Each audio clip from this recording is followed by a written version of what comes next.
Y poder partir ya. Ahí estamos listos ya. Muy bien, muy buenas tardes a todos y todas quienes nos acompañan en este nuevo seminario del Centro de Estudios del Desarrollo, donde el tema de la convocatoria es trabajo decente y derechos fundamentales en la nueva Constitución. Hace ya un par de semanas se comenzó precisamente la discusión ya en torno a los contenidos en la Convención Constituyente, habiendo estado un tiempo al inicio viendo las cuestiones propias de un proceso constitucional, como eran los temas reglamentarios. Y la verdad es que desde el CER miramos con bastante expectativa el resultado que se va a tener de este proceso constituyente muy necesario precisamente para la democracia de nuestro país. Y por eso hemos querido desarrollar durante el año pasado y este año una serie de seminarios precisamente sobre estos temas, los temas constitucionales.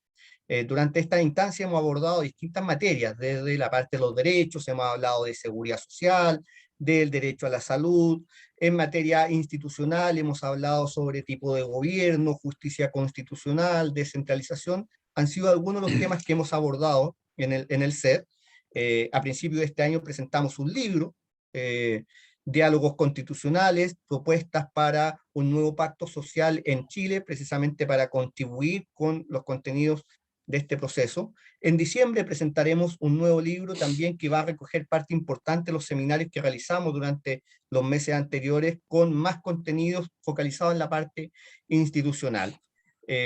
Dentro del tema laboral, uno de los artículos que tenemos publicado y que ustedes pueden revisar en el libro que hacía mención del mes de marzo es el artículo Libertad Sindical y Derecho de Huelga en el sector público, ideas para una nueva definición constitucional, de Paula Donoso, quien es parte de nuestro directorio. También pueden visitar el sitio web Asuntos Públicos, que es del CED, donde hay una serie de informes que hemos publicado para contribuir precisamente al debate constitucional. Y ya entrando de lleno al tema de nuestra convocatoria, yo quisiera agradecerle a nuestros expositores que nos acompañan el día de hoy, a Romina, a Alejandra y a Francisco. Julio, nuestro constituyente, Julio Álvarez, me pidió que lo excusara, él estaba confirmado para esta actividad y solo hace un par de minutos atrás me pidió que lo excusara porque está en sesión todavía en la convención, están discutiendo y no puede salir, obviamente tiene que estar participando de las sesiones. Me pidió que le transmitiera la excusa a nuestro expositor y también al público que se ha conectado en esta tarde. La verdad es que el tema laboral ha sido un tema de constante preocupación del CED durante mucho tiempo. Así da cuenta lo que he señalado, las distintas publicaciones, seminarios que hemos realizado, y el día de hoy hemos convocado a nuestros expositores precisamente a abordar distintos temas, como son los derechos fundamentales, justicia, tutela laboral, trabajo decente, libertad sindical, libertad de trabajo, la organización sindical, y de qué forma se va a abordar esto precisamente en la nueva Constitución. La idea es reflexionar, hacer algunas propuestas, cómo están mirando tres destacados expositores que nos van a acompañar el día de hoy. Nuestro panel está conformado por Francisco Tapia, quien es abogado de la Universidad Católica de Chile, es miembro de la Academia Iberoamericana de Derecho del Trabajo y de la Seguridad Social, es ex abogado integrante de la Ilustrísima Corte de Apelaciones de Santiago y actualmente es profesor asociado de Derecho del Trabajo en la Universidad Católica, y hace un par de meses atrás presentó un informe para la OIT, que es público y lo podemos difundir también, son con consideraciones para una constitución laboral. Y precisamente atendido ese documento, un muy buen documento de trabajo, es que hemos decidido desde el CED poder invitar a Francisco Tapia precisamente para abordar los contenidos que están plasmados en ese informe y las propuestas también señaladas ahí. También nos acompaña en este panel Romina Ursúa, quien es abogada de la Universidad Católica de Chile, tiene un máster en Derecho Constitucional y un diplomado en Derecho del Trabajo, y actualmente es estudiante de doctorado en la Universidad Castilla-La Mancha en España, y también se desempeña como académica de Derecho del Trabajo en la Universidad Católica de Chile. Así que muchas gracias, Romina, por aceptar esta invitación. Y nuestra tercera expositora es Alejandra Kraus, quien nos ha acompañado ya en muchas cosas y actividades del CED. Bueno, Francisco también nos acompañó el año pasado en un seminario, así que ya son todos de la casa en esta instancia. Alejandra es abogada de la Universidad de Chile, ha sido ministra de Planificación y Cooperación y también ministra del Trabajo y Previsión Social. Fue directora de la Escuela de Derecho de la Universidad de San Sebastián y actualmente es presidenta de la Fundación Chile 21. Así es que muchas gracias, Francisco, Alejandro y Romina, nuevamente por haber aceptado, encantado, esta invitación y por aceptar este diálogo que tendremos el día de hoy. El formato, como es habitual en los seminarios del CED, van a ser presentaciones de cada uno de los expositores de 15 a 20 minutos. Yo al minuto 15 les voy a avisar que les quedan 5 minutos. Después de eso vamos a tener tiempo para las preguntas que formule el público vía chat. La idea, le pido al público, a quienes nos están acompañando hoy día, que en el chat de Zoom realice las preguntas o en el chat de Facebook, y después las vamos a recoger esas preguntas, las vamos a transmitir a nuestros expositores, y después cada uno de los expositores tendrá algunos minutos, dependiendo la hora, vamos a asignar algunos minutos ahí para hacer alguna intervención de cierre o algún comentario adicional que quieran hacer. Y durante después de las presentaciones y durante las preguntas también pueden hacer algunas preguntas entre ustedes si quisieran profundizar alguna cosa adicional. Bien, el orden que hemos establecido para esta tarde es que parta Francisco Tapia, después va a intervenir Romina Ursúa y va a cerrar las presentaciones Alejandra Kraus. Así es que sin más presentación que esa, les doy muchas gracias a todos quienes nos acompañan, el público que se han conectado hoy día. Francisco Tapia tiene la palabra. Muchas gracias, Claudio. Un agrado estar de nuevo acá y obviamente me siento de la casa también. Y por cierto, compartir con Alejandra y con Romina, a quienes quiero mucho, son, no voy a decir viejas amigas, pero son muy queridas amigas, así que es un agrado y un honor también estar en compañía de ellas. Voy a exponer utilizando un PowerPoint, más que nada para ayudar a la gente a la fijación de ideas, y desde luego les pido excusa a los que han escuchado antes esta intervención en nuestra actividad, así que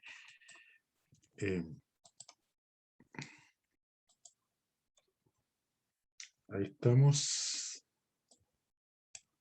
Y ahí. Domino absolutamente la tecnología, como ustedes ven, ya me siento un tipo muy del siglo XXI. Bueno, esto tiene que ver con el informe técnico que elaboré para la OIT, que más bien son consideraciones para una constitución laboral. Dice en relación más bien con exponer el estado del arte en materia constitucional en los países del sur de América y algunos países, hay otras constituciones adicionalmente.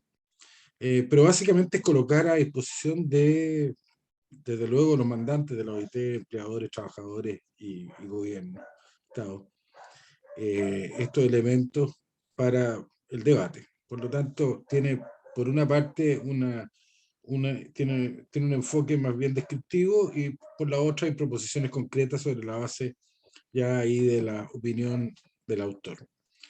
Y básicamente es un informe que recae sobre el derecho fundamental en el trabajo y su relación con el constitucionalismo social.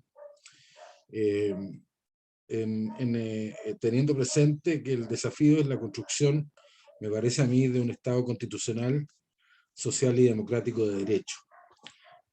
Mirando un poquito la evolución y lo que está pasando con los derechos fundamentales en el derecho comparado. Este informe consta de 6 capítulos. El capítulo 1 está referido al constitucionalismo social, básicamente una referencia muy breve a Weimar y Querétaro, pero por sobre todo a la evolución chilena, en que tenemos que destacar ahí principalmente el papel que juega la Constitución de 1925 como la cuarta o quinta constitución que incorpora derechos sociales en su texto, y muy principalmente la reforma constitucional de 1970, 71, 70, que incorporó, amplió el catálogo de derechos en forma importante, y claro, después fue sustituida por el texto de la Constitución de 1980. Pero todo esto da cuenta de que la Constitución del 25 constituye una expresión de constitucionalismo social, de su progresión, de su gradualismo y de su completitud, en el sentido de que va siempre progresando en materia de derecho. Los capítulos 2 a 5 básicamente tratan el derecho fundamental. El capítulo 2 está referido a la dignidad de la persona como centro de la Constitución, tomando las experiencias comparadas. El capítulo 3, cuáles son los derechos fundamentales y cómo están regulados las constituciones. No los derechos fundamentales en el trabajo, sino que los derechos fundamentales como categoría, como norma. El capítulo 4, los derechos fundamentales del trabajo, básicamente con base a la declaración de 1998 de la OIT, y finalmente en el capítulo 5, otros derechos constitucionales en las constituciones comparadas, que son básicamente la de los países de América del Sur, que pareciera ser esto una carta de fútbol, ¿eh? Argentina y Uruguay, pero coinciden porque son las constituciones más antiguas, que han sido modificadas también, son de los años 50 del siglo pasado. Las constituciones de los 90, que son Brasil, Colombia, Paraguay, Perú, las constituciones andinas, que son de este siglo, Bolivia, Ecuador, Venezuela, y 4 constituciones que me parecieron relevantes desde la perspectiva política constitucional. La de Alemania, que un referente fundamental a partir de su artículo primero y toda la doctrina que nace del Tribunal Federal Constitucional Alemán, y la Constitución italiana también, que además de ser una constitución de la posguerra y democrática, tiene además un contenido y un lenguaje muy relevante. Y 2 experiencias constitucionales postdictatoriales que se inscriben además en el Estado Social de Derecho, como son la portuguesa de 1976 y la Constitución española de 1978, que es además muy cercana a la realidad chilena. ¿Cuáles son las proposiciones base? Y aquí yo tomé 5 puntos, los que me parecen relevantes. Lo primero es la persona en el centro de la Constitución. O sea, la dignidad de la persona humana como la cuestión fundamental a tratar, más allá de los sistemas económicos, los sistemas sociales, los sistemas políticos, un poco pensando en esa definición del artículo primero de la Constitución alemana, que la dignidad de la persona es intangible, y de qué forma esto se debe retratar como el valor absoluto en la Constitución que deriva después en los principios y en las normas. Segundo, una Constitución no neutra, una Constitución que acoge plenamente la Declaración de Filadelfia de 1944. El trabajo no es una mercancía. En consecuencia, lo que se está regulando acá es la actividad de las personas y, por lo tanto, deriva esto en derechos fundamentales. La tercera es que me parece que ya no basta con el trabajo. Hay que hablar del trabajo decente, vale decir, el trabajo productivo, sustentable, inclusivo. En términos amplios, además, no solamente referido al trabajo mismo y a los derechos laborales, sino que en lo que significa la vida digna, ¿eh? Y el diálogo social, como un imperativo también de la sociedad democrática. La cuarta, y aquí me parece que hay un tema relevante a mi juicio, es que la Constitución obedece a su tiempo. El tiempo de la Constitución del 25 fue la Constitución del 25. Fue la época de la Constitución del 25. Fueron las condiciones sociales, económicas, etcétera, políticas de la época. Hoy estamos pensando una Constitución para el siglo XXI y por lo tanto tiene que estar ajustada a los requerimientos de una carta de convivencia social, política, institucional, que responda a los desafíos del siglo XXI. Yo creo que el catálogo de derechos que está establecido más o menos en todas las constituciones americanas y en las europeas relevantes, está suficientemente afianzado, con más, con menos, pero sabemos de qué se trata. Pero tenemos nuevos desafíos. Y a mi juicio los nuevos desafíos vienen del entorno. Y vienen del entorno básicamente a través de dos fenómenos que son muy invasivos y que lo hemos vivido y lo vivimos en lo cotidiano, cada uno de nosotros. Primero, el tema de la disrupción tecnológica, que está y sigue estando y va a seguir estando y va a seguir transformando. Y no sabemos los límites. Y ya sabemos y ya conocemos algunas de las modificaciones que esto ha llevado, estoy hablando de las relaciones productivas, al modo productivo. Y por lo tanto, es un elemento que no es posible soslayar, porque las nuevas tecnologías van a significar o han significado ya cambio en la estructura empresarial, cambio en la organización del trabajo, cambio en el modo productivo, etc. Uno puede pensar que estos cambios que se están produciendo van a, de alguna forma están superando o al menos están poniendo en desafío, un desafío a las regulaciones. Cuando vemos, por ejemplo, que hoy día el elemento locativo, el lugar de trabajo, es irrelevante. Ya no es necesario estar trabajando en un lugar determinado para estar desarrollando una una función laboral, etc. No sabemos de qué forma esto se va a proyectar después. En estos días se ha estado discutiendo el tema de esta nueva forma de realidad virtual, la Meta, no me acuerdo el nombre completo, pero y que se está ya empezando a dibujar, en donde la persona que está en un lugar físico está también virtualmente en otro. Y eso va a tener también su correspondencia en el trabajo. Entonces va a generar distintas consecuencias. El elemento tiempo. El contrato de trabajo, el modelo tipo de contrato de trabajo se ha construido sobre la base de la temporalidad, como heredera o heredero del viejo arrendamiento de servicios.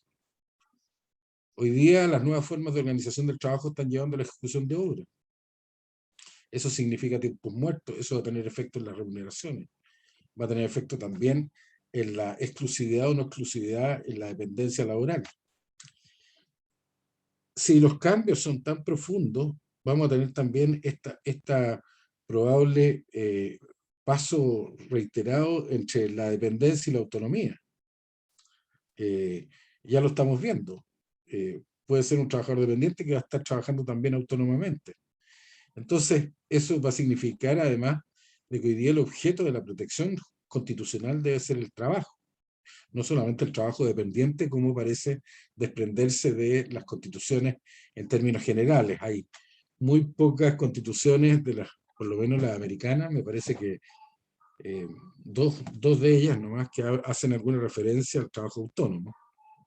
Y hay que atender a lo que hemos vivido ya con esto. Este tránsito, esta ida y vuelta entre el trabajo autónomo y el trabajo dependiente, la necesidad de la protección social, más allá de la seguridad social, y por lo tanto es un fenómeno que está ahí y que es una condición para tener una constitución viva, es decir, que los derechos que se reconocen sean efectivamente ejercidos por las personas. Y el segundo también lo estamos viendo, el de los fenómenos de la naturaleza y esta pandemia. Nunca habíamos, por lo menos por lo que sabemos, ¿no? Nunca habíamos visto esta invasión tan masiva en la vida de las personas de una epidemia, de una pandemia, y de cómo ha transformado también nos transformó desde luego la forma de vivir, la forma de trabajar, etc. No sabemos qué viene tampoco en esto. No sabemos cuándo termina, no sabemos si vienen otras después, no sabemos estamos viendo los efectos del cambio climático y de cómo la naturaleza empieza a responder a esta violencia que hemos ejercido en contra de ella por la acción del hombre. Y por lo tanto, los cambios climáticos, ¿qué van a significar? Ya estamos viendo desplazamiento de poblaciones, por ejemplo. Lugares que son productivos para algo no lo van a hacer después. En fin, puede haber toda una serie de alteraciones que una constitución debe contener en términos de derechos, pero también en términos de programa constitucional a través de la acción del Estado activo, mecanismos de remedio para las soluciones que puedan afectar a la generalidad de los ciudadanos, sobre todo cuando son masivos. Y aquí también, yo creo, desde el punto de vista jurídico, me parece que hay que recurrir a los principios. Y por lo tanto, algunos que eran exclusivos del trabajador dependiente, hay que pensarlos en principios aplicables al trabajo, sobre todo cuando se trata de este tránsito, esta ida y vuelta entre el trabajo dependiente y el trabajo autónomo. En términos clásicos, también la propuesta contiene, por cierto, todo lo que son los derechos fundamentales del trabajo en la Declaración de 1998. Yo me ajusto y suscribo plenamente toda la doctrina contenida en los órganos de control de la OIT respecto del primero de ellos, que es de la libertad sindical, y por cierto, los tres derechos restantes que me parecen muy relevantes y no siempre ausentes en cuanto a su vulneración en la vida cotidiana, con dos agregados más que me parece que tiene que haber algunos colectivos protegidos. Y sobre todo estoy pensando no solamente en los colectivos tradicionales, como son las personas con menores capacidades, las personas de mayor edad, o los niños y jóvenes, pero sobre todo los jóvenes, y pensando también aquí en la función del Estado en cuanto al trabajo y a la educación para el trabajo, y pensando en los 400.000 jóvenes que en Chile no trabajan ni estudian. Y ahí hay un tema muy clave que la sociedad chilena tiene que hacerse cargo por un imperativo democrático. Pero además, me parece a mí que además de estos cuatro, la nueva cara del derecho al trabajo, en base a lo que estábamos antes señalando, es decir, un derecho al trabajo que sea no retórico, sino que también implique una obligación del Estado de proporcionar todas las condiciones que hagan posible la creación de empleos, la mantención de empleos dignos, de trabajo decente, la mantención de esos empleos y, desde luego, la satisfacción de las necesidades de las personas más vulnerables en la sociedad. Hay algunas garantías que me parece que también tienen que establecerse. Este es un tema que se está conversando a nivel internacional. Bueno, ya partió el año 70 con la declaración tripartita sobre las empresas multinacionales de la OIT, y después siguió con otras declaraciones de organismos de Naciones Unidas sobre la debida diligencia y derechos humanos. Yo hablo más bien de los derechos fundamentales del trabajo, no hago la referencia a los derechos humanos en general, pero no está de más.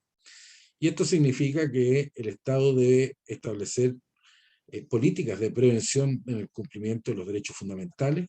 Me parece a mí que también esto debe hacerse extensivo a las grandes empresas, en que así como en términos de nuestro lenguaje jurídico laboral está el artículo 184 sobre el derecho a la vida o el deber de seguridad, bueno, también en términos de derechos fundamentales tiene que haber también labores preventivas de parte de las empresas para evitar su vulneración. Porque la actual legislación, con todos los atributos que tiene, actúa ex post, y por lo tanto, cuando ya esa relación se ha roto, y en consecuencia lo que debe procurarse, ordenar a través de la disposición constitucional, creo, no, obviamente con regulación legal, y además con mucho diálogo social, es de qué forma Quedan establecemos 5 los minutos, mecanismos, Francisco.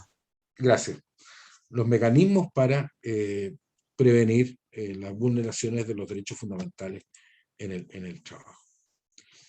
derechos constitucionales clásicos, libertad de trabajo, libertad de empresa, protección contra la violencia y acoso en el trabajo, con diálogo social, otros derechos laborales como remuneración justa, etcétera, tribunales superiores especiales del trabajo, que ya con esto de la telemática ya no existe ese inconveniente económico.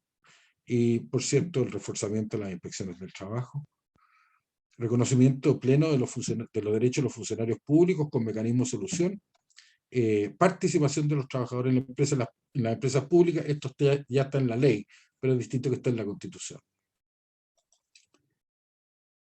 Y temas de diálogo social necesarios, salario mínimo, políticas de empleo y formalización de la economía, y aquí me gustaría recalcar el convenio, la recomendación 198 y la recomendación 204 de la OIT, que hay que revisar, actualizar y desde luego aplicar como un imperativo del Estado, promoción del trabajo decente, y también normas sobre participación de los trabajadores en las empresas de mayor tamaño, principalmente de información, y la integración de representantes de los trabajadores en los comités que se puedan establecer.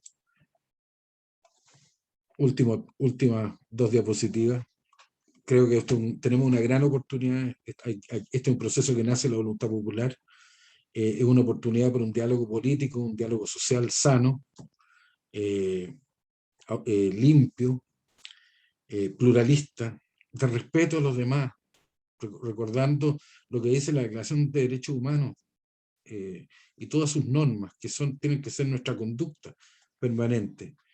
Un desafío a construir una sociedad basada en el bien común y en la solidaridad.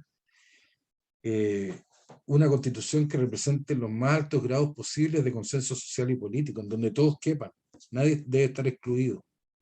Una constitución plenamente democrática, una constitución que se conoce, que se respeta y que se aplica. Muchas gracias, Claudio. Bien, muchas gracias, Francisco, por tu presentación. Una muy buena presentación, pero quiero solo relevar lo que dijiste al final, que a mí me parece que es fundamental en el proceso que está viviendo el país. El consenso social que debe producir este nuevo texto constitucional. Una constitución es un nuevo pacto social que como tal debe durar mucho tiempo. Es decir, no es algo que debemos estar discutiendo en pocos años porque quedó mal hecho. Entonces, esto supone que estén todos convocados, que todos se sientan parte de esta nueva constitución y que todos y todas forman parte del proceso constitucional y que sea una constitución que permita mirar hacia el futuro y el bienestar de nuestro país. Me quedo con eso al final porque me parece súper importante en el proceso que estamos, Francisco. Bien, como hemos dicho, en el orden de las presentaciones, ahora le corresponde el turno a Romina Urzúa. Gracias, Claudio, bueno, por la invitación y por el pase. Bueno, a diferencia de lo que planteó el profesor Francisco Tapia, bueno, el objetivo de mi presentación, espero, sea abrir la reflexión sobre un tema que por lo general tiene un rol un poco más secundario que el catálogo mismo de derechos que se consagran en una constitución. Bueno, así trataré de introducir el tema de los mecanismos de protección de los derechos fundamentales y específicamente de los derechos sociales, dentro de los cuales se encuentran los derechos fundamentales laborales, y que históricamente han tenido una mayor conflictividad, podríamos decir, a la hora de establecer mecanismos de protección, principalmente porque se asocian a derechos de prestación y por lo tanto se subordinan a la capacidad económica de los estados. Por lo tanto, siempre han sido derechos con una protección o mecanismos de protección más débiles, ¿ya? La primera reflexión es por qué es importante reflexionar o pensar en torno a la idea de la necesidad de establecer constitucionalmente garantías de los derechos fundamentales. Y aquí un poco espero tratar de sintetizar y rodaré un poco lo planteado por Ferrajoli, el cual señala que la inexistencia de una garantía no supone en modo alguno la inexistencia del derecho, puesto que la relación entre la expectativa, es decir, el derecho, y la garantía, no es de naturaleza empírica, sino normativa. Sin embargo, en la práctica esto genera una especie de patología en el sistema, por cuanto ante la vulneración de un derecho no garantizado va a generar una laguna, una antinomia normativa, la cual va a tener que ser colmada de alguna forma, que en rigor el ordenamiento jurídico no nos está dando la respuesta. Así, un derecho sin garantía, nuevamente palabras de Ferrajoli, sería un derecho débil, en tanto que derechos no garantizados y que adolecen de esta inefectividad estructural o de sistema, y que exige para su solución la actuación de la denominada garantía débil, consiste en la obligación de introducir garantías fuertes. En castellano, ¿qué significa esto? Que cuando estamos frente a un derecho no garantizado y que se vulnera, la laguna o antinomia generada por la inefectividad estructural o sistémica se colma a través de la exigibilidad indirecta, esto es, la conexión de un derecho no garantizado, que en general son los derechos sociales, a través de otros derechos, o mediante la utilización de otros derechos que sí detentan esta garantía. En términos prácticos, esta exigibilidad indirecta suele utilizarse mediante la invocación del principio de igualdad y prohibición de discriminación, por violación del principio del debido proceso, por la protección de derechos sociales mediante su vinculación a derechos civiles o políticos, por la limitación a derechos civiles y políticos justificados por otros derechos sociales, y por la información por la vía de la exigibilidad de derechos sociales. Así, sintetizando muchísimo el porqué de la importancia de consagrar o establecer también el mecanismo de protección y no solamente el catálogo de derechos, se hace necesario también reflexionar qué entendemos por garantía. Claro, si vamos a consagrar algo, parece lógico pensar o reflexionar en torno a qué se entiende por tal. Y nuevamente aquí me gusta muchísimo la definición que utiliza Ferrajoli, el cual hace una distinción entre el concepto de garantía y garantismo, ¿ya? Siendo este último, a mi juicio, el que debería primar en esta nueva Constitución. Primero, el concepto de garantía netamente se refiere a las herramientas, ya sea obligaciones y prohibiciones, propias de la consagración normativa, es decir, de establecer un determinado derecho en la Constitución, y los mecanismos procesales o jurisdiccionales destinados a obtener la reparación o la ascensión ante la vulneración. En cambio, el concepto de garantismo es aún más amplio, porque también establece herramientas protectoras de derechos fundamentales con elementos extrajurídicos, sociales, políticos y económicos, que confluyen en la limitación del poder, y otros mecanismos de carácter social que van más allá de la mera herramienta jurisdiccional, ¿ya? Entonces, es decir, cuando estamos diseñando una estructura normativa que consagra derechos y sus mecanismos de protección, como en el actual contexto constituyente, debemos pensar, a mi juicio, no solo en la naturaleza o características que tendría una eventual acción de amparo constitucional o en los términos de la actual Constitución del recurso de protección o del procedimiento de tutela de derechos fundamentales de índole legal que establece nuestro Código del Trabajo,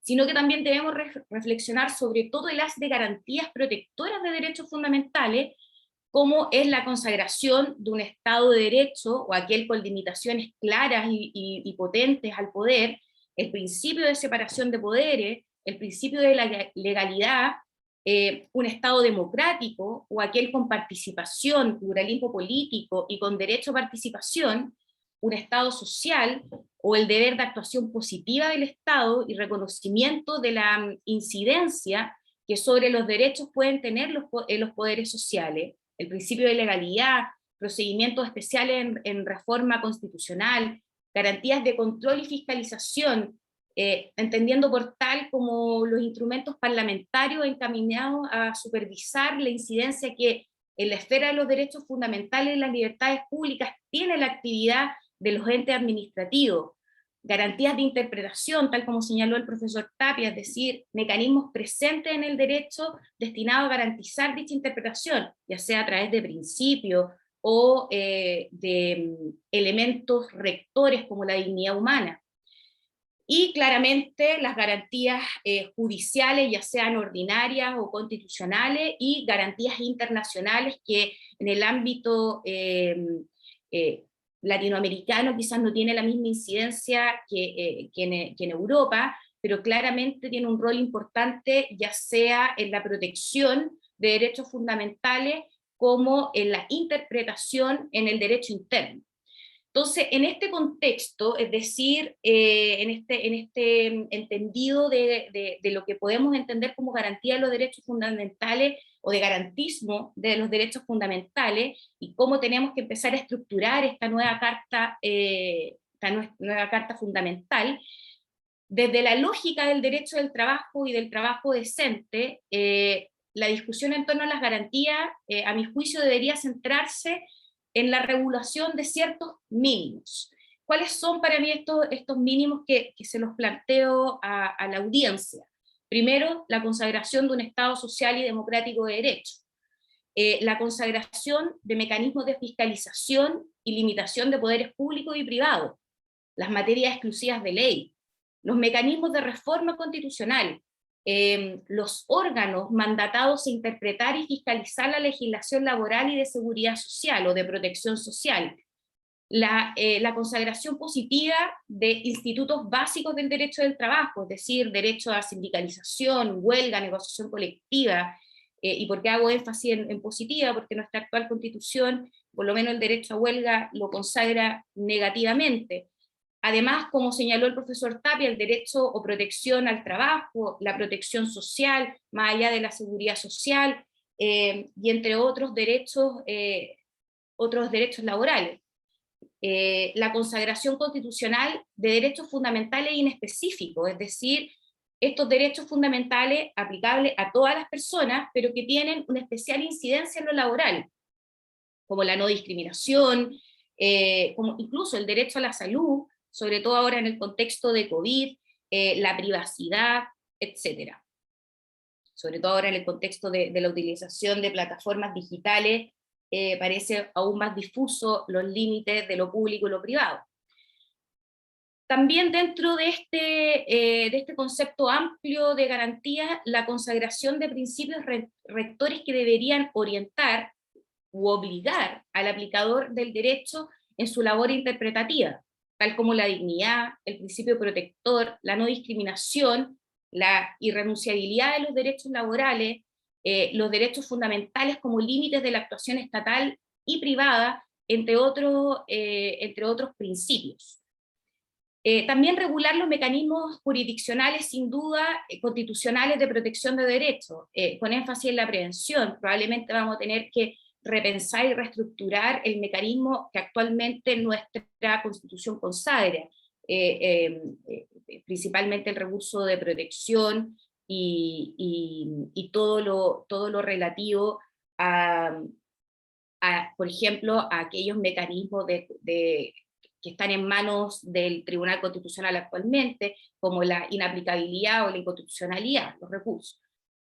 Y también a propósito de la nueva Constitución, también va a ser muy importante el replantearnos la necesaria reforma que va a requerir el procedimiento de tutela de derechos fundamentales en sede laboral, toda vez que la reforma constitucional, lo más probable es que va a generar la necesidad de replantear las normas que regulan el procedimiento de tutela, y a mi juicio parece importante o parece la oportunidad idónea para replantearse, por ejemplo, el catálogo de derechos protegidos por este procedimiento en sede laboral, su taxatividad o no, las sanciones ante la vulneración de derechos fundamentales, ya que no sé si es eficiente o suficiente la indemnización adicional, o quizá hay que empezar a plantearse la necesidad de incorporar el reintegro como consecuencia de la vulneración de derechos fundamentales, o sea, como sanción,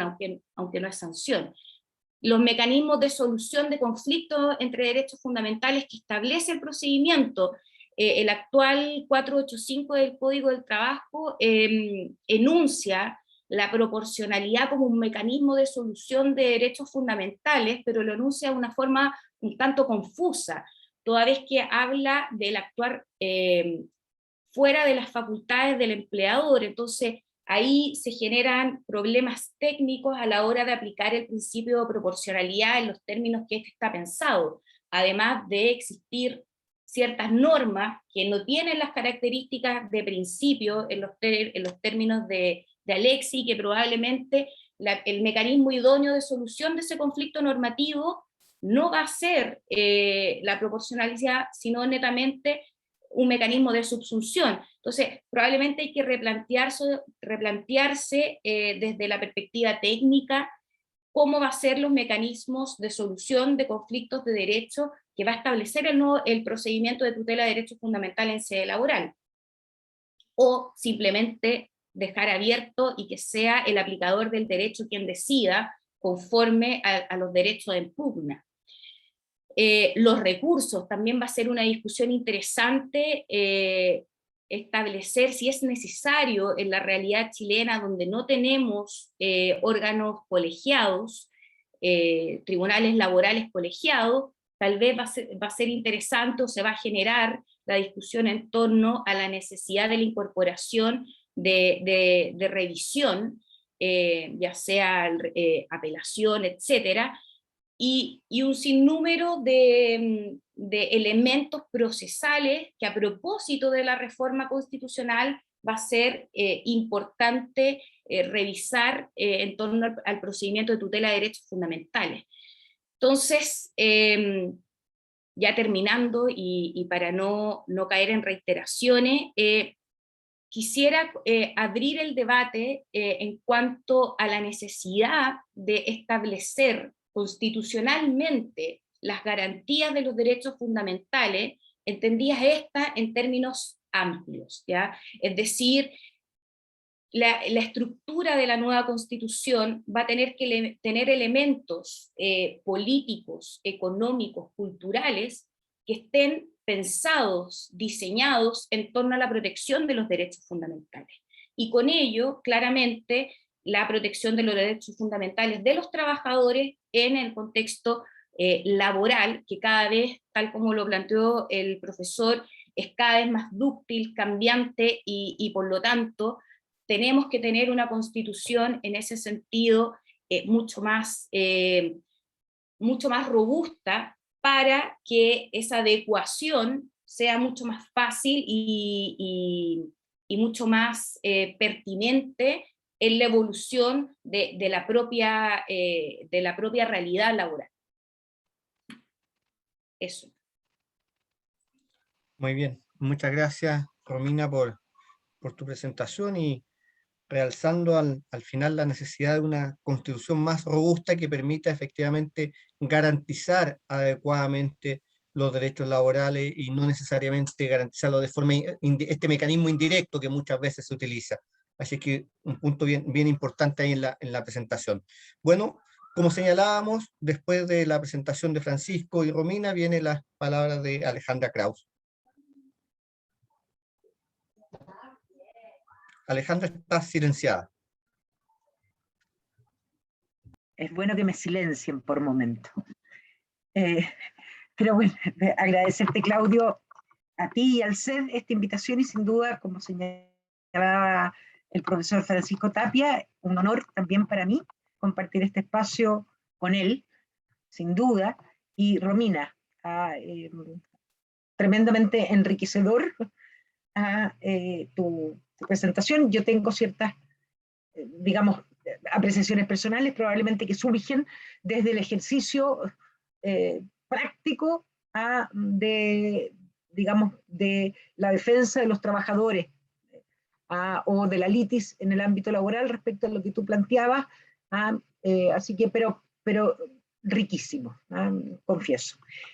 Claudio, como tú me pediste que yo me centrara fundamentalmente en la negociación colectiva, y efectivamente mi experiencia que surge a propósito de los procesos de negociación colectiva y las dificultades, fortalezas o debilidades en torno a este derecho fundamental.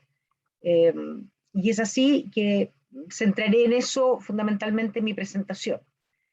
Partiendo por señalar que creo que el instrumento de un contrato colectivo, y por eso me importa la debida, digamos, armonización de normas en torno a todo lo que es el proceso de contrato colectivo, de negociación colectiva. Pues bien, el contrato colectivo permite abordar de muchísimo mejor manera, a mi juicio, los desafíos de mayor competitividad con una adecuada regulación de las desigualdades e incertezas que aún persisten en nuestro mercado del trabajo y las nuevas que han surgido en este futuro del trabajo que no es sino hoy día. Por eso el deber de fomentar la negociación colectiva como un deber general del Estado, a mi juicio, es necesario consagrarlo. Este deber general del Estado. Dejando esa primera como aseveración, a mi juicio, en el proceso constituyente y debate en que estamos. También me ha parecido esencial hacer una primera aseveración, y es que la nueva Constitución debiera incorporar en su artículo primero al trabajo como parte sustancial de la vida en sociedad. Como tal, constituye un derecho que debe ser garantizado por el Estado de acuerdo con las normas internacionales sobre trabajo decente. En este sentido, creo que debemos reconocer que el trabajo es una de las actividades centrales de toda sociedad y una de las formas esenciales en que nos integramos en ella. El grado de avance de las relaciones laborales expresan, junto a los avances democráticos, el grado de desarrollo alcanzado por una sociedad. Y lo anterior se ve corroborado después de estos 2 años de pandemia, en que han sido los trabajadores y sus familias quienes más se vieron afectados en sus vidas, calidad de la misma, y hoy el empleo es uno de los mayores anhelos que se manifiesta para el futuro inmediato. Cuando afirmamos que las relaciones laborales y el avance de las mismas constituyen una expresión más del grado de desarrollo de una sociedad, lo vemos plasmado en las apreciaciones que tenemos del trabajo. No podemos desoír que hoy los trabajadores, en estudios de opinión sobre productividad, le ponen baja nota a la capacitación en las empresas. Se constata que las empresas están al debe en esta materia.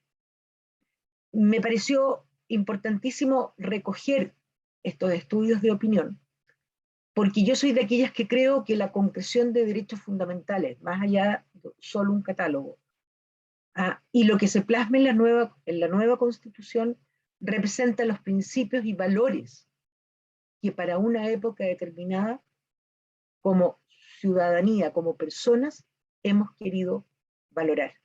En consecuencia, junto con Francisco señalaba que no se era neutro frente a los conceptos que se consagraban, tampoco podíamos no dejarnos empapar respecto de elementos que son esenciales.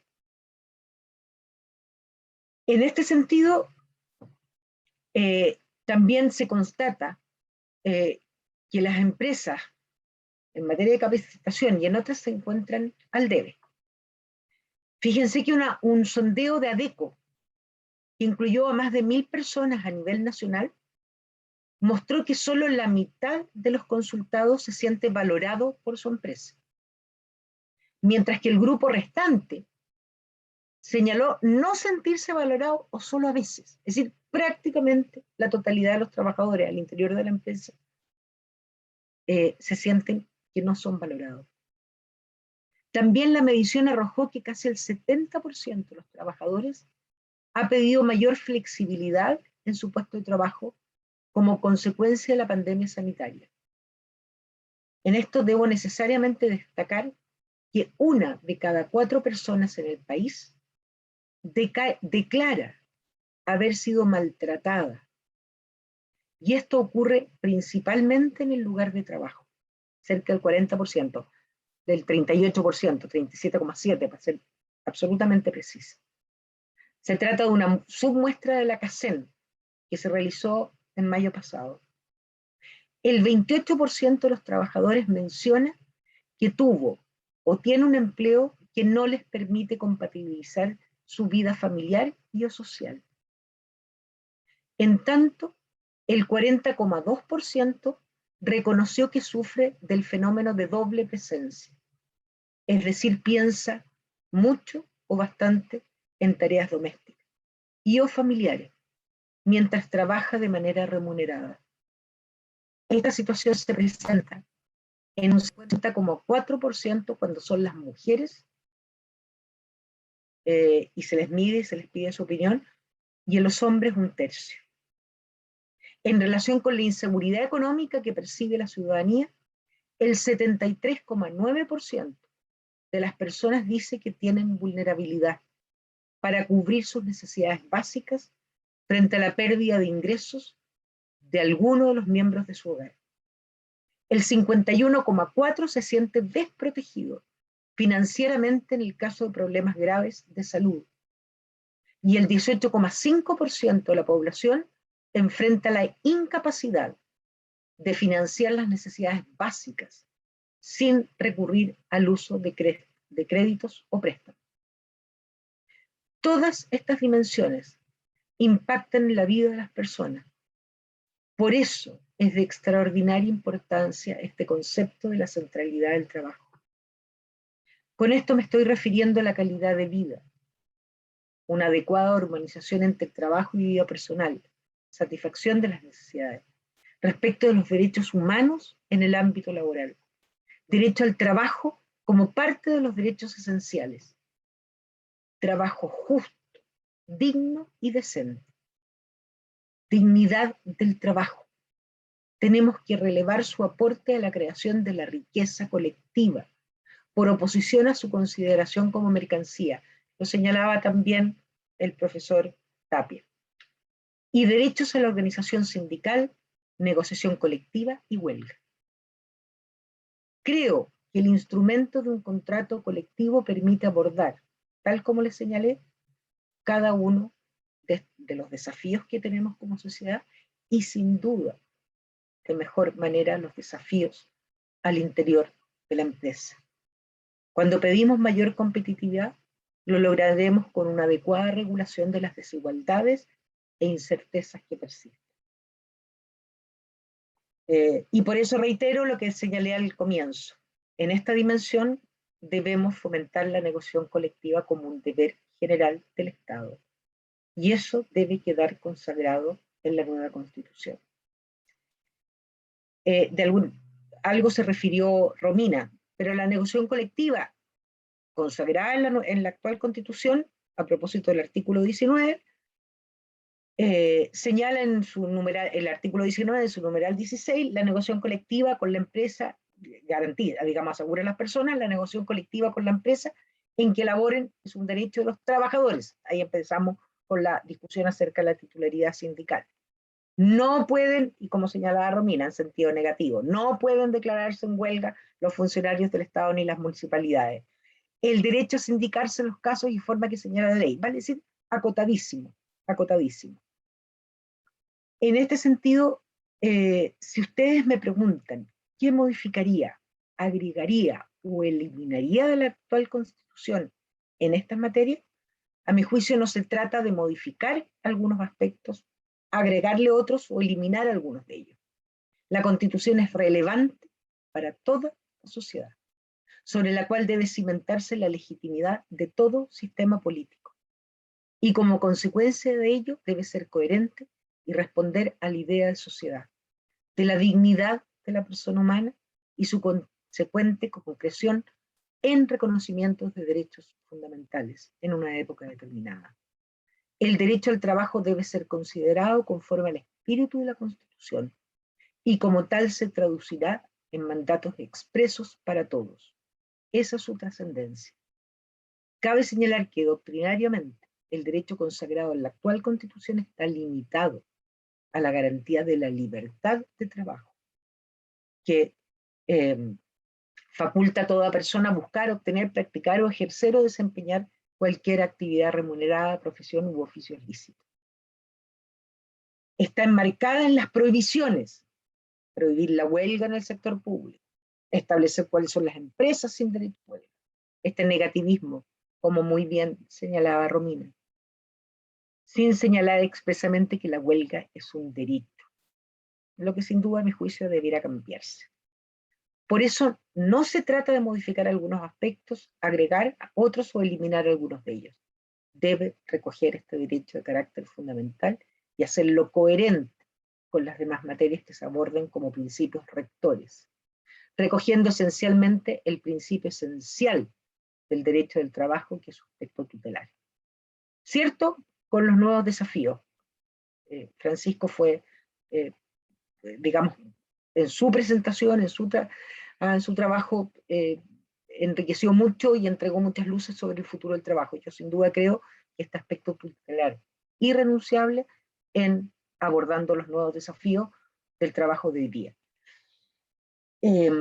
Por definición debemos entender que los derechos constitucionales son, en palabras del profesor José Luis Sea, derechos, libertades, igualdades o inviolabilidades que desde la concepción fluyen de la dignidad humana y que son intrínsecos de la naturaleza singularísima del titular de esa dignidad. Se trata de valores, principios y fines. De esta manera, el derecho al trabajo debe ser digno, justo y decente, que es muy distinto a la libertad de trabajo o su protección.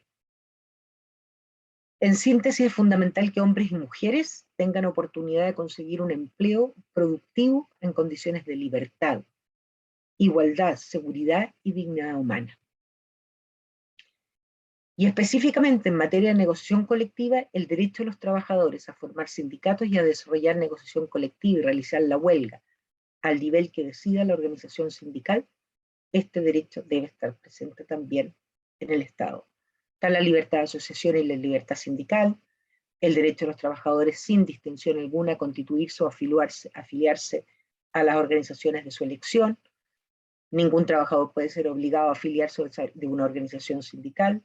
Los trabajadores deben gozar de protección contra actos de discriminación antisindical en relación con su empleo.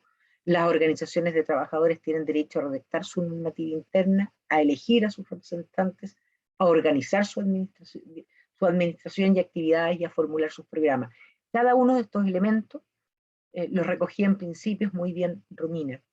La Constitución debe garantizar protección al libre ejercicio de la libertad de asociación y de sus actividades sindicales. La negociación colectiva a través de la Constitución debe reconocer el derecho de los trabajadores a una efectiva negociación colectiva a través de las organizaciones sindicales a las que se ha afiliado, velando por nivelar las asimetrías del poder de negociación de los distintos actores de la misma respecto a los derechos colectivos del trabajo. Y en relación a lo que son los procesos de negociación colectiva, yo quisiera sí hacer ciertas observaciones y de alguna manera ciertas alertas para regular adecuadamente este proceso en la negociación colectiva como derecho, entendiendo que es la ley. Primero, el piso de la negociación establecido en el artículo 336 del Código del Trabajo ha pasado a ser prácticamente inamovible.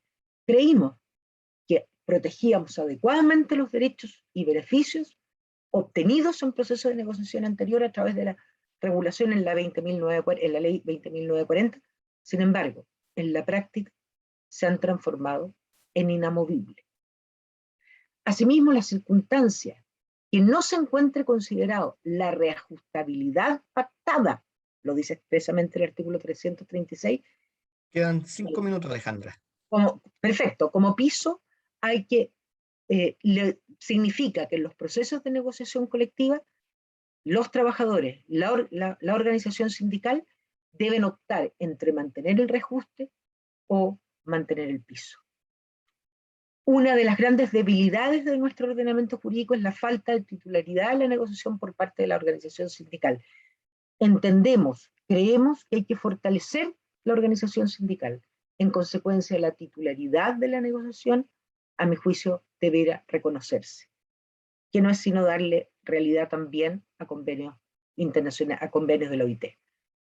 El derecho a la información, consagrado en la ley 20.940, respecto al cual nosotros podemos reconocer avances sin duda en nuestra legislación para efectos de fortalecer la negociación colectiva, pero sigue siendo un instrumento débil para enfrentar la negociación colectiva a través de relaciones equilibradas y justas y transparentes.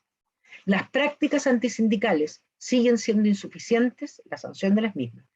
Y a mi juicio, y aquí es un punto que lo voy a, digamos, a señalar, no me voy a digamos, a hacer una exposición respecto del tema, debiéramos preocuparnos acerca de las sentencias del Tribunal Constitucional, que están revocando parte de las sanciones en esta materia, particularmente lo que significa la prohibición de contratar con el Estado, por estimarla muy gravosa. En consecuencia, los derechos fundamentales del orden laboral tienen una valorización y debida tutela jurídica de menor envergadura que los aspectos económicos de la empresa. Se debe buscar resguardar en forma efectiva los derechos colectivos de los trabajadores en el nuevo escenario del trabajo telemático, la flexibilidad y las formas híbridas del trabajo.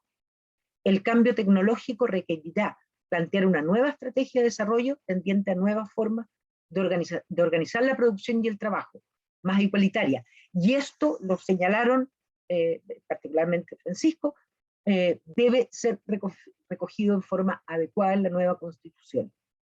Bueno, y la huelga, la Constitución debe reconocer el derecho a la huelga de los trabajadores, en forma positiva, sin excepción alguna, para la defensa de sus intereses económicos y sociales, incluidos los funcionarios públicos. Podremos tener, digamos, determinadas regulaciones para garantizar el bien público protegido, pero es un derecho que le pertenece a todos los trabajadores del sector público y privado. Eso. Muchas gracias. Muy bien. Muchas gracias, Alejandra, por tu presentación. En parte de ella relevando la centralidad del trabajo y la calidad de vida precisamente de los trabajadores en lo que señalabas tú como trabajo justo y decente. Así es que muchas gracias por tu presentación, Alejandra. Corresponde la parte de las preguntas en el seminario. Hay una pregunta realizada precisamente aquí en el chat, que la voy a señalar. Dice que está dirigida al profesor Francisco Tapia y a los panelistas en general, así es que entiendo que es una pregunta para los tres. Dice, y el derecho al trabajo, ya que este es justamente el derecho social que protege el bien jurídico trabajo, que está en la mayoría de las constituciones de los estados modernos. Es decir, su pregunta dice en relación con cómo se aborda precisamente el derecho al trabajo en la nueva constitución. No tengo más preguntas en este chat, así que yo voy a darles preguntas para tiempo, 3 minutos, para que puedan referirse a esta pregunta a cada uno de los expositores en la misma orden que expusieron, en el mismo orden que expusieron. Si hay otra pregunta del público, les pido que la realicemos durante este tiempo en el chat. Así que le damos la palabra al profesor Francisco Tapia. Está silenciado, Francisco. Gracias. Sí, yo creo que el tema es crucial. A mi juicio, el primero, los derechos que hay que tratar de asegurar. A ver, las constituciones son bastante tímidas respecto al derecho al trabajo. Desde luego, la nuestra, como decía bien Alejandra, no lo contempla. Otras que se refieren más bien retóricamente al derecho al trabajo.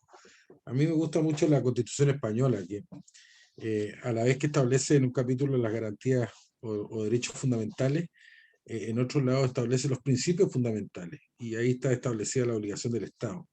Entonces, aquí tenemos que generar un mecanismo de vigencia efectiva del derecho, porque tampoco las constituciones pueden transformarse en cartas mentirosas.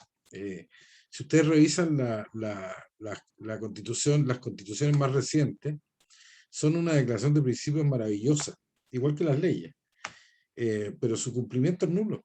¿Qué derecho al trabajo puede haber en una economía en donde hay un 80% de informalidad? Ahí los trabajadores formales son los privilegiados, entre comillas, de la sociedad. Y tenemos un 80%, 70% de informalidad. Entonces, esto significa que tenemos que hacer una carta fundamental que no engañe a la gente. Y por eso hay que establecer mecanismos adicionales, no solamente el reconocimiento de los derechos, sino que además obligaciones adicionales, particularmente respecto del Estado. El Estado tiene que ser eficiente. No podemos seguir teniendo un Estado ineficiente. Y en este sentido, la función pública tiene que responder.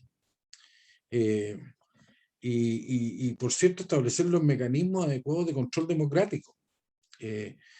Por eso es que me parece a mí que hay que hacer una revisión de las recomendaciones de la OIT, en donde hay pautas. Todo este tránsito de la informalidad a la formalidad en el 204, todas las normas sobre relación de trabajo en el 198. Todo esto significa cuestiones concretas que debería obedecer un programa constitucional establecido.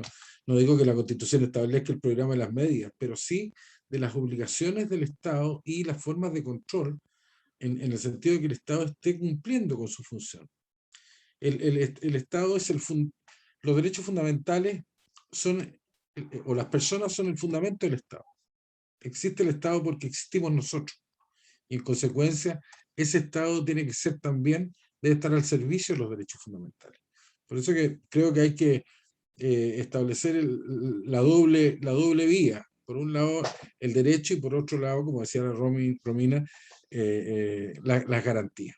Y aquí, en este sentido, en el derecho al trabajo, me parece que es muy importante la función del Estado, un Estado activo que se ocupa y que está controlado democráticamente, cumpliendo su finalidad. Gracias, Claudio. Muy bien, muchas gracias, Francisco. Romina. Bueno, respecto a la consagración normativa constitucional del derecho al trabajo, yo creo que históricamente este derecho, y si uno también revisa la acta de la Constituyente del 80, se da cuenta que la discusión en torno al derecho al trabajo siempre se fundó en como una especie de, a mi juicio, muy mal entendido concepto de que yo le iba a exigir al Estado que me proveyera un trabajo en el evento que yo estuviese desempleado, como si garantizar o consagrar el derecho a la vida implicara que el Estado me va a garantizar que no me voy a morir, que es un absurdo. Entonces yo creo que el entender el derecho al trabajo nuevamente desde una perspectiva, por ejemplo, del trabajo decente, la consagración normativa del derecho tiene que apuntar a, entre comillas, la calidad del trabajo que se tiene que exigir tanto al público como al privado que esté actuando como empleador. Entonces, yo creo que eso es lo fundamental, entender el derecho al trabajo desde la perspectiva, por ejemplo, del trabajo decente y del diálogo social. Entonces, desde esa perspectiva es el derecho al trabajo, pero a cierto tipo de trabajo, con ciertas características particulares que va a estar enmarcado, tal como decía el profesor Tapia, va a estar enmarcado en un tipo de constitución que va a consagrar, espero, va a consagrar ciertos principios rectores, y tal como decía Alejandra también, que va a poner en el centro el trabajo como un derecho que en definitiva afecta de forma tan cotidiana a todas las personas. Entonces, a mi juicio, el consagrar el derecho al trabajo ya no está en la discusión añeja de que voy a exigirle al Estado que me provea uno, sino más bien en el tipo de trabajo que debería el Estado garantizar o vigilar para que ello se cumpla tanto desde la perspectiva del privado como empleador como del ente público. Gracias, Romina. Alejandra. Bien breve, porque coincido absolutamente con lo que han señalado tanto el profesor Tapia como Romina, y absolutamente la precisión que hace Romina, respecto a que no se trata, la consagración del derecho al trabajo no se trata que me deben entregar empleo, sino que el trabajo decente, digno, justo. Y eso es esencial. Y por eso creo que hoy día estamos no solo más sensibilizados, sin duda, pero más conscientes de que ese es el gran desafío. Entonces recojo lo que cada uno de ellos señaló, para lo cual me surgen estos mecanismos que Francisco señalaba, el reforzamiento de la inspección del trabajo. Ahí aparece de verdad el rol tutelar del Estado, en que efectivamente, digamos, recogiendo las nuevas formas de trabajo, las nuevas realidades, pero el efectivo rol tutelar de la inspección del trabajo. Para lo cual no se trata del gobierno de turno, no se trata de responder a si se es más pro empresario o pro empleador. Esto es un tema de justicia, de dignidad. Y también Romina señalaba uno como principio a propósito de la interpretación e implementación de las normas. Nosotros tenemos, de alguna manera vamos estructurando sanciones frente a prácticas que se han establecido como ya sea antisindicales, discriminatorias o arbitrarias, pero que al final la sanción no se condice con el derecho vulnerado. Y creo que esos principios señalados por Romina me parecen que deben ser considerados a fin de que los mecanismos que señala Francisco y que yo coincido tengan una efectiva materialización en la debida protección del derecho al trabajo. Bien, gracias, Alejandra. Tengo otra pregunta acá que entiendo también está dirigida a todos los expositores, que dice dice, a veces la regulación no es la respuesta debido a que puede provocar algún tipo de distorsión. Entonces pregunta, ¿qué repliegues del Estado a nivel constitucional podrían ser beneficiosos para mejorar las relaciones entre empleadores y trabajadores generando condiciones para un trabajo digno? No sé si quieren cambiar el orden para poder responder. Sí, a ver, podemos partir a la inversa, ¿te parece, Alejandra? ¿Que estás contestando tú? Estaba viendo dónde estaba escrita esa pregunta. Mira, es la penúltima que está acá. Espérate. La realiza Ariel Maya. Ariel, siguiendo. Ariel Maya.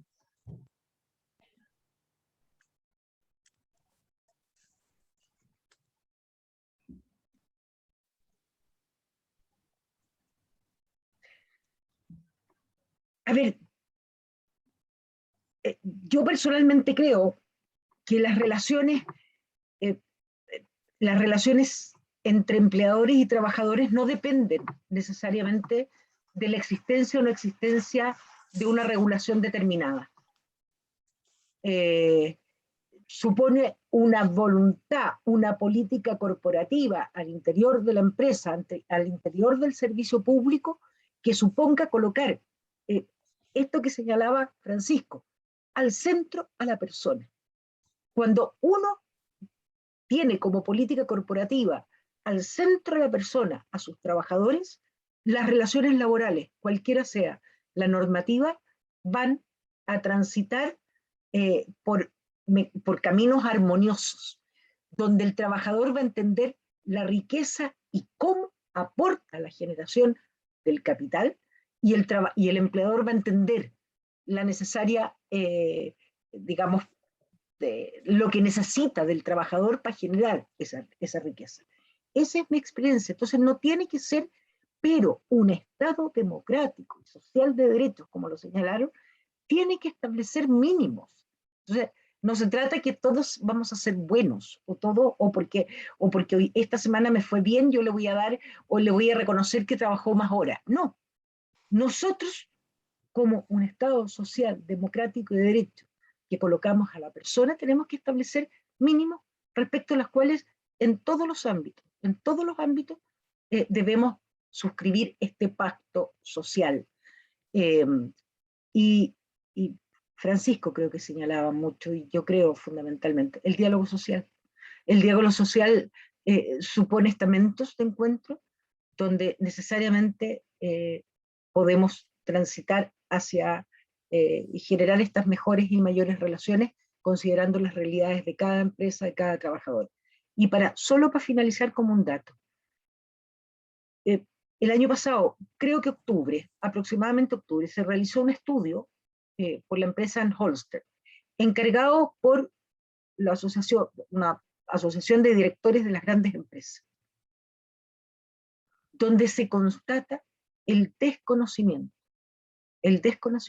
por parte de los directores de las grandes empresas de la realidad de sus trabajadores, la brecha existente al interior de las empresas en materia de calidad de vida, de vivienda, de remuneraciones, de tener un concepto de lo que se entendía por clase media y constatar que la gran mayoría de sus trabajadores no eran parte de la clase media. Ustedes imaginarán que desde la buena fe, si quienes establecen las políticas al interior de la empresa creen que sus trabajadores tienen mejor calidad de vida, desconocen los ingresos reales, la mediana, no el promedio, ¿ah? La mediana, si desconocen esa realidad, ¿cómo pueden mejorar las condiciones laborales al interior de la empresa? ¿Cómo pueden mejorar las relaciones en este diálogo necesario al interior de la empresa? Y por último, no podemos replegar el diálogo solo cada 2 años a la negociación colectiva. Esto es permanente. Gracias, Alejandra. Romina. Bueno, yo creo que Alejandra abarcó bastante bien la pregunta en cuanto a cuáles mecanismos quizás extrajurídicos se pueden consagrar para que tenga un efecto real al interior de la empresa. Pero yo creo también que el reforzamiento de la negociación colectiva y de la huelga a nivel constitucional claramente va a repercutir en el diálogo social y también como señalaba Alejandra en su intervención respecto del rol del derecho de información, porque probablemente ese mecanismo o esa herramienta va a generar este diálogo permanente que va a estar más allá de la negociación colectiva cada 2, cada 3 o cada 4 años, dependiendo de la vigencia del instrumento. Entonces, yo creo que esas son herramientas concretas que en definitiva hacen las partes conversar y que también, tal como señala Alejandra, no solamente conversar, sino también conocerse. Y salir como del estereotipo de lo que es el empleador y de lo que es el trabajador y cuáles son las necesidades de cada cual. Entonces, desde esa perspectiva, yo creo que esos son los elementos que constitucionalmente se pueden reforzar y van a repercutir en la práctica en esta nueva constitución o en este nuevo contexto. Muchas gracias, Romina. Francisco. Sí, yo estoy absolutamente de acuerdo con lo que han dicho Alejandro y Romina. Casi nada que agregar, salvo decir que la sociedad la componemos todos. Al final podemos crear muy buenas estructuras jurídicas, pero si las personas no cambiamos, no tenemos esa voluntad, no hay nada que hacer. Por eso que este desafío constitucional es una gran invitación a todos a participar en esta elaboración colectiva que creo que es una gran oportunidad histórica y sin exclusiones y sin odiosidades y sin todo lo que significa establecer guetos, porque al final somos todos partes de una misma realidad y tenemos que construir para esa realidad y para todos nosotros. Muy bien, muchas gracias, Francisco. Yo solo quisiera darles un par de minutos a nuestros expositores precisamente para hacer algunos comentarios de cierre que quieran señalar o algo que quieran agregar en honor al tiempo. Les voy a dar 3 minutos a cada uno. Si les parece, voy a tratar de invertir el orden también para tratar de ir innovando en eso, así que le voy a pedir a Romina si puede partir con sus 3 minutos. Bueno, solamente decir que instancias como esta en el actual contexto constitucional son cada vez más necesarias. Yo creo que justamente en una nueva constitución donde espero sea más participativa, más transparente a la ciudadanía, instancias como esta nos ayudan a reflexionar que el día de mañana, cuando tengamos que votar en el plebiscito de salida, reflexionar si efectivamente el texto que nos están entregando es el texto que nos representa y el texto que va a proteger de forma efectiva los derechos fundamentales. Yo creo que una constitución que consagra de forma real, efectiva, los derechos fundamentales va a ser una constitución que, tal como tú señalabas, Claudio, ojalá no se cambie en 50 años más. Si en definitiva eso es a lo que tenemos que aspirar. Y estamos en un momento histórico donde la reflexión sobre los temas, la discusión sobre los temas y la apertura a los mismos es fundamental. Muchas gracias, Romina. Alejandra. Yo, bueno, agradecer nuevamente esta instancia de reflexión, de crecimiento, enriquecimiento, que sin duda son tan necesarias, y quiero agradecer especialmente al CED, porque de una u otra manera, donde coincidimos, la centralidad del trabajo en nuestras vidas, la importancia del trabajo para el desarrollo integral de cada uno de nosotros, de nuestra familia. Lo silencioso que ha estado como materia trascendental el derecho al trabajo. Entonces, la necesaria, digamos, apoyo e impulso a que debatamos, porque puede no ser los grandes cambios, porque aspiramos a esta constitución feminista, paritaria, donde la plurinacionalidad se concrete, el medio ambiente se refleje, pero el trabajo nos va a seguir acompañando. El trabajo nos va a seguir acompañando para siempre. En consecuencia, agradecer porque tenemos que hacer este debate y reflexión, fundamentalmente, para poder construir, digamos, el contenido al trabajo justo, digno y decente que esta sociedad y los trabajadores se merecen. Así que agradecer profundamente y también invitar a que sigamos reflexionando, porque probablemente las formas como hemos entendido las negociaciones colectivas, incluso la huelga, en esta nueva forma de trabajo con mecanismos híbridos, teletrabajo a distancia, probablemente vamos a entender de manera distinta cómo podemos fortalecer los derechos colectivos. Pero no podemos abandonar lo necesario de fortalecer el derecho colectivo al trabajo. Entonces, solo agradecer, Claudio, este espacio de reflexión y que se vuelva a repetir, no necesariamente con nosotros, sino con otros, porque el derecho al trabajo nos va a acompañar siempre. Muchas gracias, Alejandra. Para cerrar, tiene la palabra Francisco Tapia. Sí, nada más que decir que dar las gracias por haber podido participar, especialmente compartir con Alejandra y Romina, y valorar estos espacios de reflexión serena, de conversación tranquila, de respeto, de búsqueda de cuestiones comunes. Yo sé que los procesos constitucionales son complejos, pero ojalá nuestros convencionales puedan sentarse a conversar en la forma que lo hemos hecho y que lleguen a una conclusión fantástica. Feliz. Gracias, Claudio. Muy bien. Muchas gracias, Romina, Alejandra y Francisco, por sus presentaciones, por sus reflexiones, por la invitación al diálogo también tan importante en estos momentos en nuestro país. Comentarles que este video va a estar en los próximos días a disposición en nuestro canal de YouTube. De igual forma, las presentaciones de nuestros 3 expositores van a ser transcritas y publicadas en el portal Asuntos Públicos como una forma de continuar contribuyendo con contenidos para el debate constitucional. Así es que desde ya los dejo invitados a visitar el canal de YouTube, el sitio web del CED, donde podrán encontrar nuestras distintas publicaciones, y el portal Asuntos Públicos con una gran cantidad de informes. A esta fecha ya más de 1.400 informes que hemos publicado en Asuntos Públicos en 20 años de trayectoria. Así es que los invito simplemente a visitar las distintas plataformas que ponemos a disposición.